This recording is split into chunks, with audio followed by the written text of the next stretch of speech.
नमस्कार प्यारे अभ्यर्थियों, ताजा खबरों के अनुसार आईआरसीटीसी और आईआरएफसी को नवरत्न कंपनी का दर्जा मिल गया है। वहीं पर बात करें तो सर्वप्रथम राजा विक्रमादित्य के दरबार को सुशोभित होने वाले नौ रत्नों से प्रेरित होकर भारत सरकार के द्वारा भारतीय सरकारी कंपनियों को अधिक प्रतिस्पर्धी बनाने के लिए नवरत्न का स्टेटस जो है दिया जाना शुरू कर दिया गया। इसके अंतर्गत हाल ही में सरकार ने दो कंपनियों की यदि हम बात करते हैं, जिनमें एक है आईआरसीटीसी और दूसरी है आपकी आईआरएफसी। तो फटाफट इनके बारे में जानकारी मैं आपको बता रहा हूं, जो सारे एग्जाम्स के लिए इंपॉर्टेंट है। UPSC, MPPSC, railway, SSC, banking, Vyapam सभी के लिए जो है ये एग्जाम में इंपॉर्टेंट होने वाले प्रश्न है। तो फटाफट देखिए प्रश्न कैसे पूछते हैं।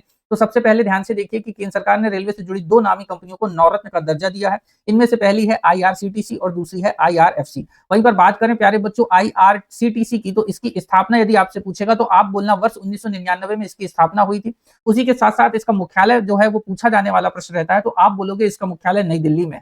उसी के साथ सेकंड नंबर पर जो नई कंपनी जिसे नवरत्न का दर्जा मिला है वो है आपकी IRFC, that is Indian railway finance corporation. इसकी स्थापना की बात करें तो 1986 में कंपनी स्थापित होती है, जबकि इसका भी मुख्यालय नई दिल्ली में है। एग्जाम में यदि सामान्यतः आपको याद ना आए तो आप नई दिल्ली में ही टिक करना। अमूमन सभी के जो मुख्यालय देखने को मिलते हैं वह नई दिल्ली मिलते हैं, हालांकि कुछ में परिवर्तन होता है। इसी के साथ मैं बात करूं तो वर्ष 1997 से यह प्रक्रिया प्रारंभ करी गई थी, जहां पर 9 जेम्स, इंग्लिश में 9 जेम्स बोलते हैं, ध्यान से सुनना, 9 जेम्स का कॉन्सेप्ट या हम बोलेंगे नवरत्न का कॉन्सेप्ट जो है शुरू करा गया। कारण मैंने आपको बताया, या रीजन यह है कि सरकारी कंपनी को मोर कॉम्पिटिटिव एंड जो है वैश्विक बाजार में हम जो है भागीदार बनाए। वो क्या बनाए? वैश्विक बाजार में हम जो है इन्हें भागीदार बनाए। तो इसी संदर्भ में जो है हमने इसका कॉन्सेप्ट को शुरू करा था। दर्जा कौन देता है? आपसे पूछे कि स्टेटस कौन देता है, तो आप बोलोगे वित्त मंत्रालय का सार्वजनिक उद्यम विभाग, या तो हम बोलेंगे DPE, that is department of public enterprise की बात होगी।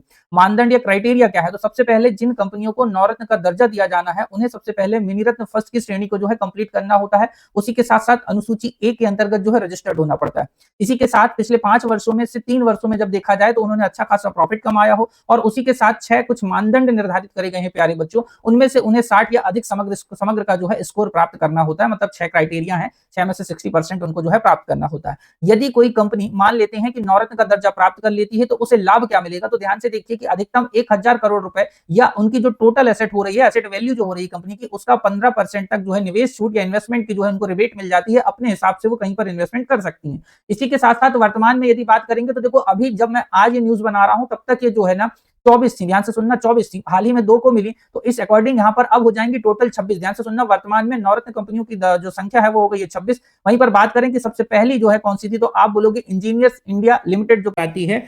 हम लोगों ने आपके लिए एक यूनिक कोर्स लॉन्च करा है, कॉम्बो बैच, जहां पर मैं आपको 3 सब्जेक्ट के साथ साथ प्री में 40 नंबर और मेंस में 400